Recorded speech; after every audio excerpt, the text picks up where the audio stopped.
Next, we have Divine Mother Audrey Kitagawa, JD. She is president and founder of the International Academy for Multicultural Cooperation, president of the Light of Awareness International Spiritual Family, and the former advisor to the Office of the Special Representative of the Secretary General for Children and Armed Conflict at the United Nations. She's the chair of the Anti-Racism Initiative and a member of the Advisory Council of the G20 Interfaith Forum. The floor is yours, Audrey. Thank you so much, Joni, and thank you, everyone. You know, it really is a privilege to be with all of you today on this International Day of Conscience.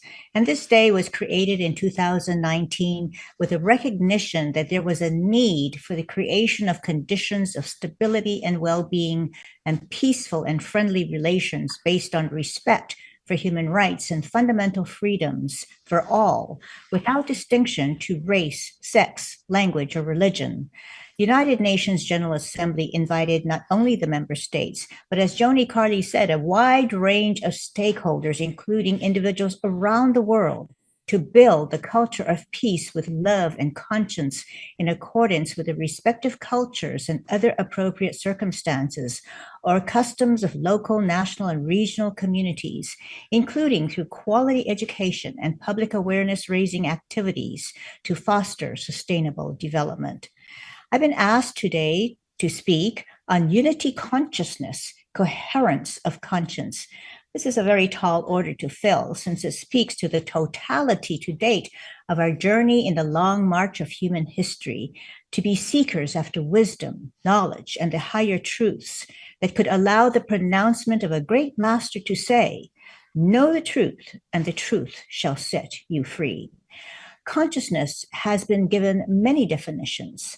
But let us briefly say that it is a state of being aware, the ability to experience or to feel. Some say it cannot be seen, but it makes seeing possible. It cannot be heard, but makes hearing possible. It cannot be touched, but makes touching possible. It is the awareness in which perception happens and the entirety of the field in which perception itself takes place. In the creation of this International Day of Conscience, there was a fundamental recognition that the realization of a culture of peace is enhanced by two important words, love and conscience. Love is the unseen but universally felt state of deep affection and caring for someone else or others, as well as for yourself, but not in a narcissistic manner. The manifestation of love can be seen in all of the acts of kindness and caring that we observe taking place all around us in large and small ways in the manner that we conduct our daily lives and as we go about our daily lives. Conscience is an inner feeling or voice viewed as acting as a guide to the rightness or wrongness, as Nihal has shared earlier, of one's behavior. Even though we can try to justify our actions within ourselves, we immediately know if we've crossed the line of inappropriate or improper conduct. Both love and conscience are inherent qualities within each person. There's a beautiful quote that Peter Dunov wrote in 1940. All conscious people in the world today are aspiring towards the new life. They are in a state of expectation. They are expecting something good of life. There is a new which is on its way. Everyone senses it. It already permeates the air and penetrates the whole of life. Love brings life. Wisdom brings light and knowledge, while truth brings freedom. Love is fundamental to life, while light, knowledge, and freedom are conditions for the manifestation of love. He wrote this when World War II was underway. On April 9, 1940, Germany simultaneously invaded Norway and occupied Denmark, and the war began in earnest. Eventually, 6 million Jews died, and the nuclear bombs were dropped on Hiroshima and Nagasaki. The horrors of World War II created the United Nations to prevent the devastation of further wars. It signified a noble attempt to maintain international peace and security and to achieve cooperation among nations on economic, social, and humanitarian problems. 100 years before Peter Dunoff wrote his beautiful words. Alexander Pope wrote in his 1732 in his Essay on Man, hope springs eternal in every human breast. Man never is, but always to be blessed.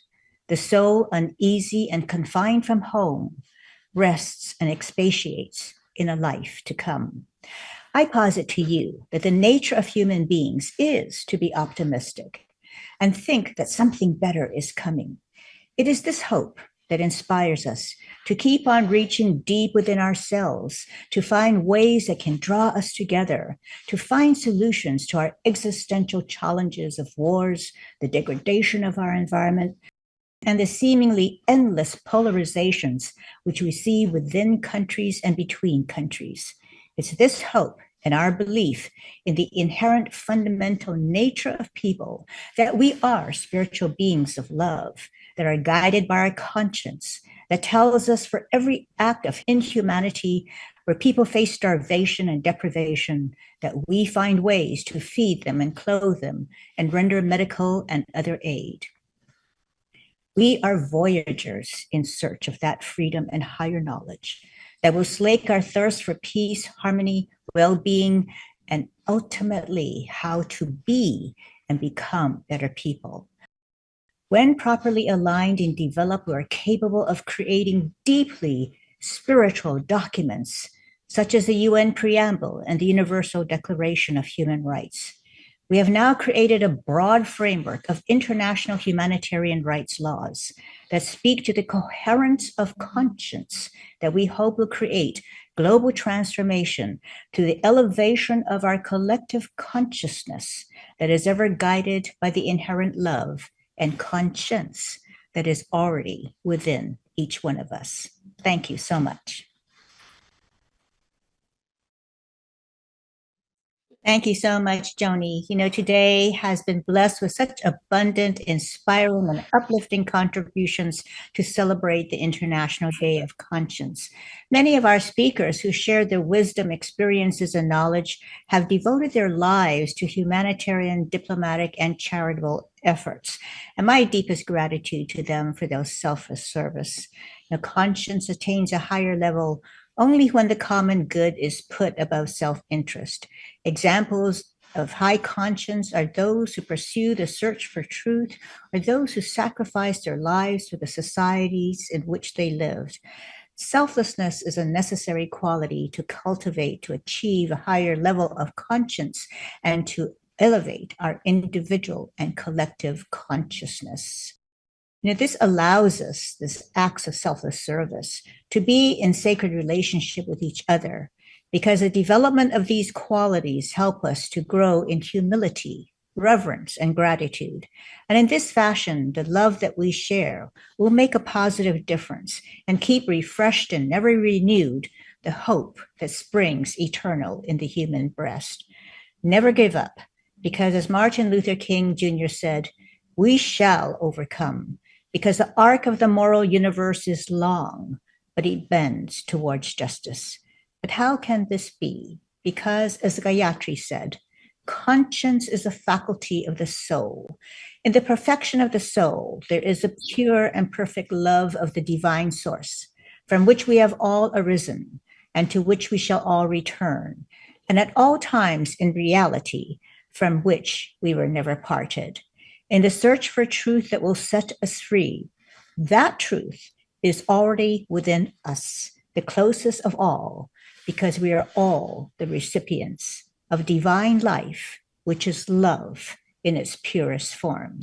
How grand. Om Shanti, Shanti, Shanti. Amen, Amen, and Aloha Nui Loa. Thank you so much.